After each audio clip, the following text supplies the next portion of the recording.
Namaskar, fellow yogis. Σήμερα αποφάσισα ότι θα κάνω ένα βίντεο για να μιλήσω και να ξεκαθαρίσω για κάποια πράγματα σχετικά με την ευληγησία και σχετικά με τις απαιτήσεις που θεωρούμε ότι πρέπει να έχουμε από το σώμα μας. Από το σώμα μας όταν κάνουμε τις γιογκάσανες, όταν κάνουμε το κομμάτι της γιόγκα, γιατί η γιόγκα δεν είναι μόνο η άσανας, όπως προφανώς τα ξέρετε, αυτό είναι για άλλο βίντεο. Όταν κάνουμε λοιπόν, όταν κάνουμε performance της γιογκάσανας, ένα misconception, ένα λάθος, κάτι που έχουμε βάλει πολύ λάθος στο κεφάλι μας εδώ στη δυτική κουλτούρα, έχει να κάνει πάρα πολύ με το κομμάτι της εκτός του τι είναι η γιόγκα, πάρα πολύ με το κομμάτι της ευληγησίας. Ας ξεκινήσουμε λέγοντας ότι στην Ινδία η γιόγκα έχει εξελιχθεί όπως έχει εξελιχθεί, γιατί τα σώματα, και όχι μόνο τα σώματα, ο τρόπος ζωής, η διατροφή, τα πάντα έχουν κάνει αυτούς τους ανθρώπους να έχουν μια πάρα πολύ υψηλή φυσική ευληγησία. Είναι κάτι το οποίο υπάρχει στο DNA τους, είναι κάτι το οποίο υπάρχει σε όλη τους τη ζωή. Ένα πάρα πολύ απλό παράδειγμα, δεν έχουν τουαλέτες όπως έχουμε εμείς. Ή ακόμα και όταν πλένουν τα πιάτα, οι περισσότερες γυναίκες που είναι στην Ύπαιθρο δεν έχουν κουζίνες όπως έχουμε εμείς. Κάθονται σε μόνο και μία θέση όταν είτε θα πάνε τουαλέτα, που έχουμε τις τουαλέτες που εμείς έχουμε κάτω, τις τουρκικές, ή όταν πλένουν έξω στα Ιμαλάια ή όπου βρίσκονται. Κάθονται λοιπόν σε μία στάση, να κάθονται σε αυτή τη θέση. Είναι μια θέση που κι εγώ, ενώ την έκανα πριν στη γιόγκα, το σώμα μου άρχισε να μπαίνει σε αυτή τη θέση μόνο του, αφού πήγα και έζησα 1,5 χρόνο στην Ινδία. Επομένως αυτή η θέση είναι αυτή η πάρα πολύ απλή θέση. Σε αυτή τη θέση, η οποία θεωρείται γιογκάσανα για εμάς, είναι η θέση στην οποία θα πας στη τουαλέτα, είναι η θέση που θα κάτσεις να πλύνεις τα ρούχα, είναι η θέση που θα κάτσεις να πλύνεις τα πιάτα.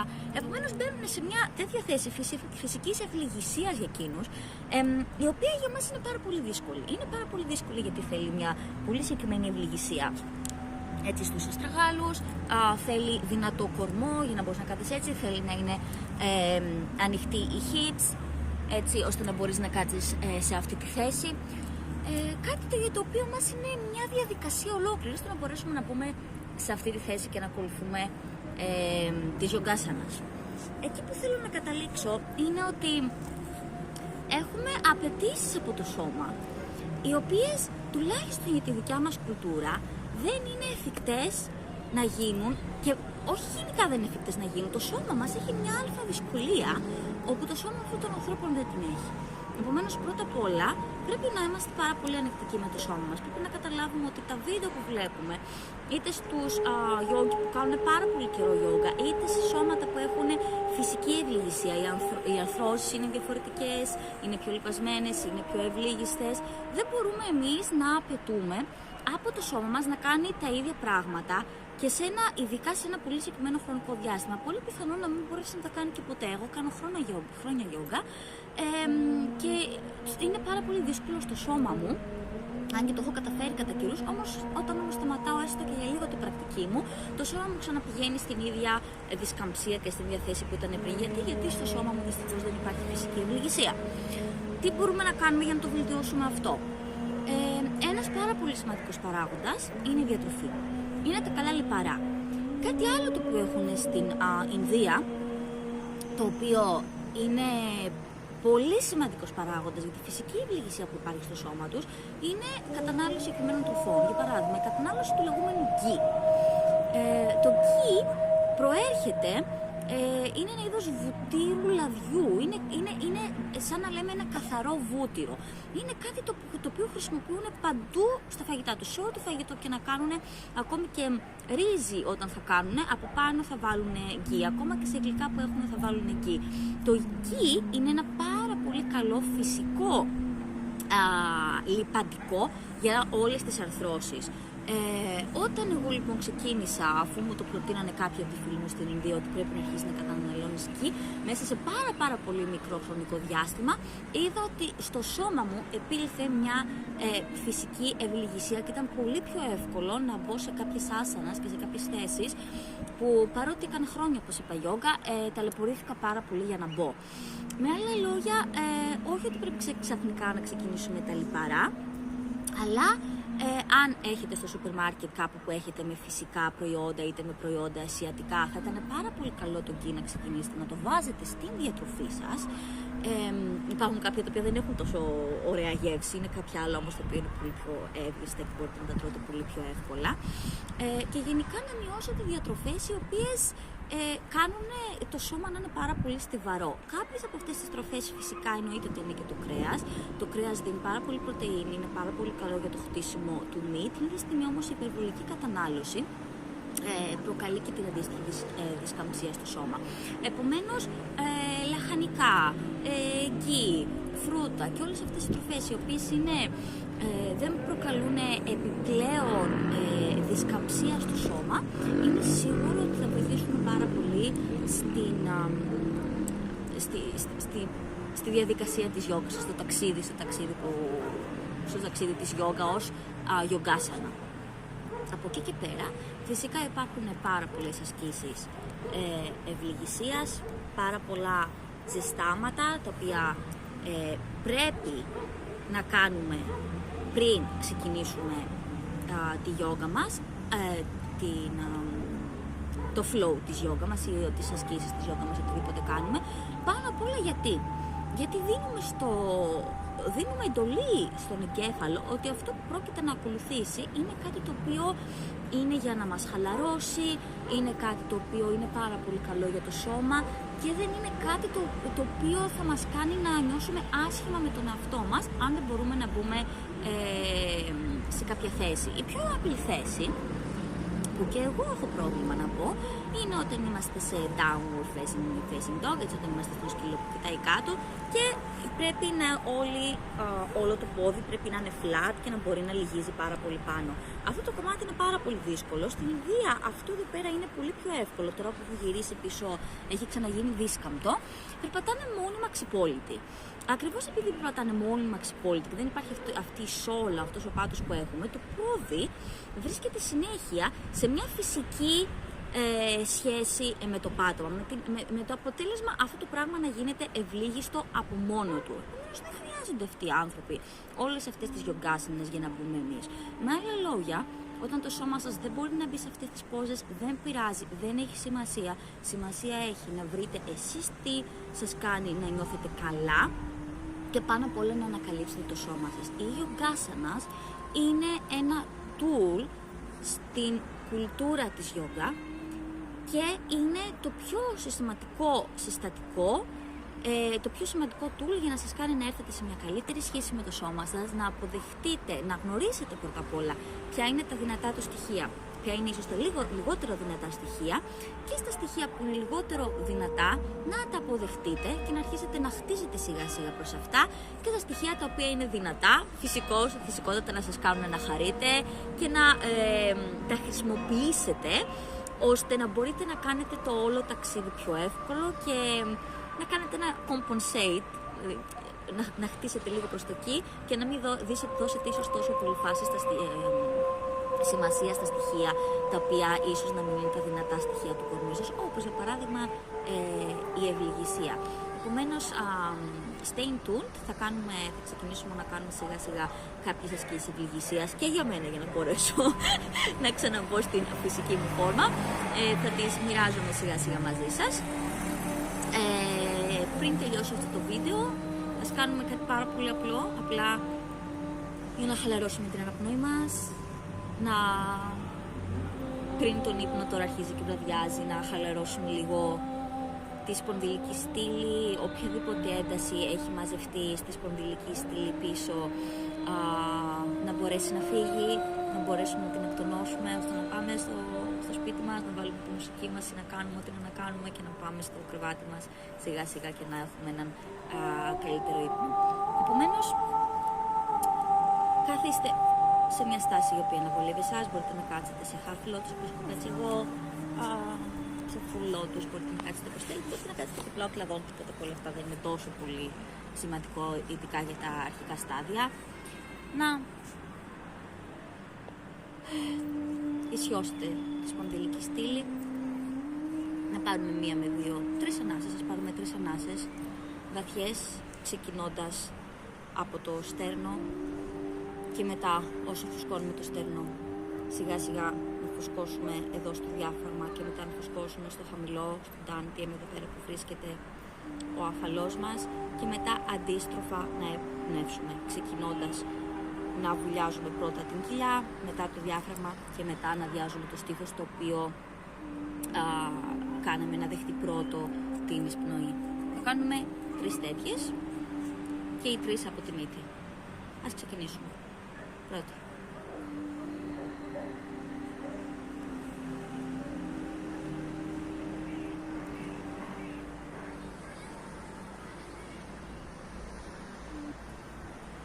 Μπορείτε να κουμπίσετε το χέρι σας εκεί που θέλετε να φουσκώσετε το σώμα σας, ώστε να μπορέσει το μυαλό πιο εύκολα να εντοπίσει που θέλετε να στείλετε την ενέργειά σας και την εισπνοή σας. Επομένως θα ξεκινήσουμε με το πρώτο χέρι να κουμπάει στο στέρνο, το δεύτερο να κουμπάει στο διάφραγμα και το τρίτο να αλλάξει να κουμπάει στην κοιλίτσα, στον ντάντιεμ, στον οφαλό και αντιστοίχως όταν εκπνεύσουμε να βγάλουμε από εδώ, να βγάλουμε από εδώ, ξετέλος να βγάλουμε από εδώ. Μπορούμε όπως εκπνέουμε να κάνουμε και να αφήσουμε όλο τον αέρα να βγει έξω και να κυρτώσουμε λίγο την πλάτη για να βοηθήσουμε ό,τι αέρας είναι παγιδευμένος να μπορέσει να βγει προς τα έξω. Ας ξεκινήσουμε πάλι. Δεύτερη.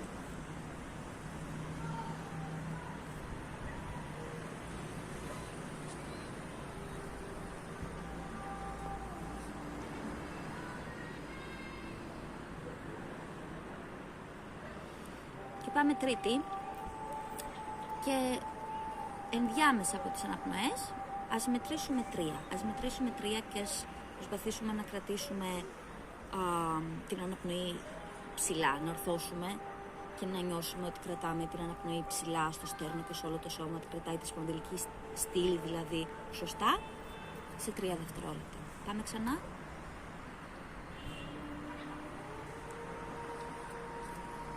Ένα, 2, 3.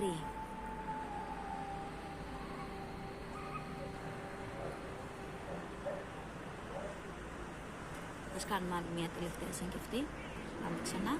Κρατάμε πάλι 3.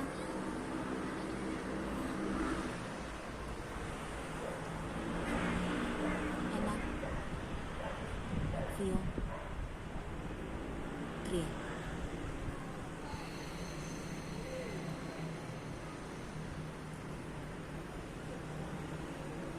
Να γυρίσουμε όπως είμαστε. Αφήστε την αναπνοή να χαλαρώσει, να γίνει όπως πρέπει να γίνει.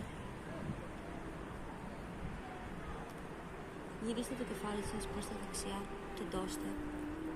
Γυρίστε το χέρι σας και βάλτε το κόντρα στο γόνατό σας. Αριστερό χέρι στο δεξί γόνατο και το δεξί χέρι πίσω σας. Το κεφάλι γυρίζει προς την πλευρά που θα γυρίσουμε όσο πιο πολύ πίσω ώστε να κάνουμε περιστροφή στη σπονδυλική στήλη. Θυμόμαστε πάντα να έχουμε ψηλά την καρδιά.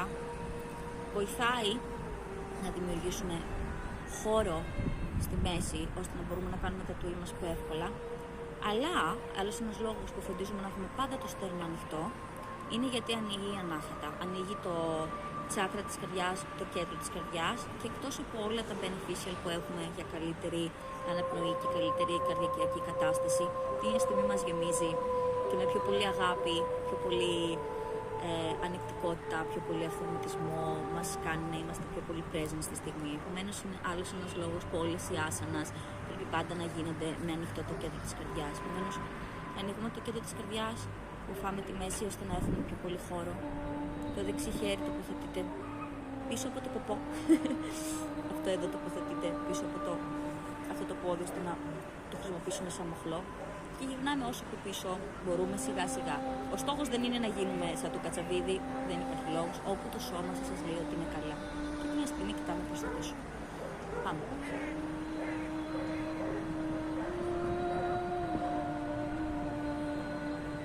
Κάνουμε ακριβώς το ίδιο την άλλη πλευρά.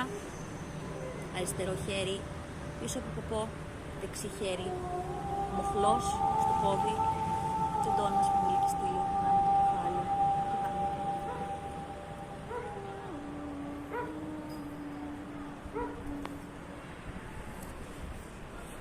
Πάμε να κάνουμε το ίδιο, αυτή τη φορά μετρώντας 5 και προσπαθώντας να γυρίσουμε ένα τσακ παραπάνω.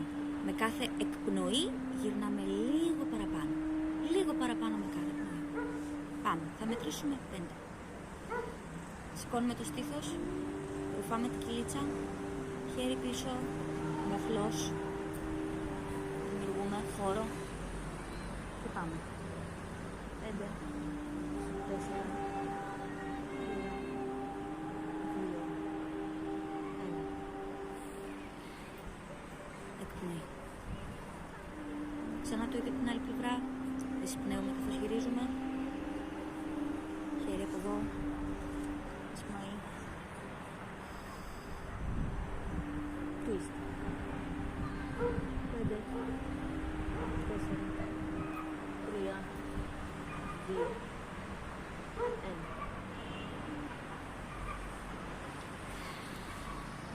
Εκπνοή. Χαλαρώνουμε.